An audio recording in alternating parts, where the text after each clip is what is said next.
As a leader who sought peace and compassion over power and influence, President Carter's legacy extends far beyond his years in the Oval Office. Following President Carter's death on Sunday, President Biden said that Jimmy Carter was an example of simple decency and added that Carter lived a life measured not by words, but by his deeds. It was many years ago during the 1980 presidential campaign. Jimmy Carter made a special visit here to Northwest Ohio. On Saturday, October 25th, 1980, Air Force One touched down at Toledo Express Airport ahead of his speech at Start High School in the morning. And then it was off to Waterville Township to visit one area farm owned by Don and Caroline Schaller. Just a day before President Carter was set to arrive in Toledo, the anticipation was high, the to-do list was long. Toledo 11 News reporter Dick Berry and my old friend anchor Bob Lawrence teamed up to give us a look at all the preparations. Steve Leroy is a front man for the White House. During the last 5 days, Leroy has been surrounded by ringing telephones, working out all the massive details of a presidential visit. He's the man responsible for making sure stages are set up, phones are plugged in, and press credentials are issued. 200 national reporters will accompany the president. Another 200 local ones are expected. Detail is what Leroy's job is all about. Where on the tarmac Air Force One's going to be placed, where the sun position is so that the photographers don't shoot into the sun, how many cars we're going to have in the motorcade. We have to go out and get specific kinds of vehicles. We have to get station wagons for the networks so they can stand on back of the station wagon on the tailgate and take pictures of the motorcades moving in case there's an accident. Meanwhile, Start High, site of the president's town hall meeting, is getting ready for the visit. This morning, chairs for the 1,000 ticket holders were set up, and students were painting welcome signs. The presidential podium still hadn't been unpacked yet, but Ohio Bell technicians were busy installing dozens of press phones. Several of those phones will be patched directly to 2 local hospitals in the event of an emergency. From Start High, the president heads off to Waterville. More on that visit from Bob Lawrence. This is the busiest time of the year at the Don Schaller Farm in Waterville Township. Schaller farms 600 acres of corn, soybeans, and winter wheat. But tomorrow, the eyes of the nation will focus on the Schallers' front yard as President Carter, accompanied by Agriculture Secretary Berglund, turns his campaign toward America's farmers. The plan is for President Carter to deliver his major farm policy address tomorrow while standing on this small wooden wagon with the cornfields and the silos in the background. If it rains, the President and the Secretary of Agriculture will move into this metal barn located right next to the Schallers' home. About 200 invited farmers will be present for the speech. It will not be open to the public. No parking will be permitted along Dutch Road in front of the Schallers' home. A shuttle bus will carry guests from the parking lot of the Anthony Wayne Local Schools complex to the Schaller farm. At this point, Don Schaller still isn't sure why his farm was selected by the White House.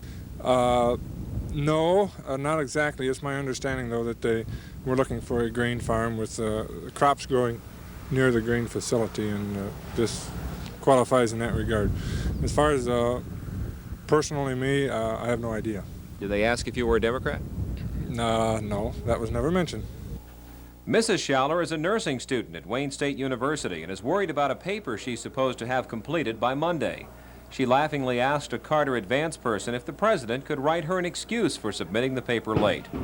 Local police, Secret Service agents, and telephone installers just about took over at the Schallers' place today. Very little farm work got done, but there were still some chores which could not be avoided. Bob Lawrence, Toledo 11 News in Waterville Township. A great story back from 1980. Now, on Monday, time travel here, our Laura Sandlin sat down with Don Schaller. Yes, Don Schaller is still with us, and she learned more about his visit with President Carter. It was Wednesday night on October 22nd, 1980, when Don Schaller got a call from the local Farm Bureau president in Monclova. He told Don, "As you knew, President Carter's being in town this Saturday, talking at Start High School about 10 o'clock, and they're looking for a place for him to make his major agriculture address, and if selected, would you be willing?" After some thought, Schaller agreed. Quickly, news spread of the president's plan to visit the farm. Could hardly pull in off the road. There was a big mob scene in the driveway, probably 40, 50 people. He says after days of preparation, which included numerous security sweeps, the big day finally came. And when the president got there, we went out to the road and greeted him. And we went in the house, and I gave him the gift of a vest and a cap.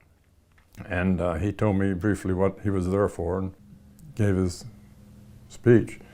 Came back in the house afterwards and visited for 20 minutes, half hour. Advance people said he rarely does this. He really does. But I imagine being back on the farm, he felt at home. For Don, he says it was an experience he'll never forget. Well, I felt it was a privilege and an honor. It's an event that very few people get the opportunity to participate in. But I don't view it as any great achievement on my part because I had what the president was looking for. That was Laura Sandlin reporting. Dan, I mean, can you imagine having those bragging rights to say that the president chose your farm? It's so cool. And plus, Don, his memory is so good from that time from, 45 years ago. Yeah. Certainly a memory that's sure to last a lifetime. Now, Bob Lawrence, I worked with Bob Lawrence in the early 80s when I first came. I was a 25-year-old kid coming to WTOL.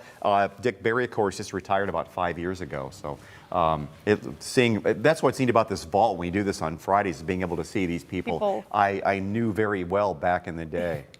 Well, by now, those of you who enjoy watching these great old stories from some of your favorite old coworkers, Dan, from the Channel 11 archive, they know right where to go to find even more of what you love. You can click on the WTOL 11 Vault, which is a special playlist on our YouTube channel.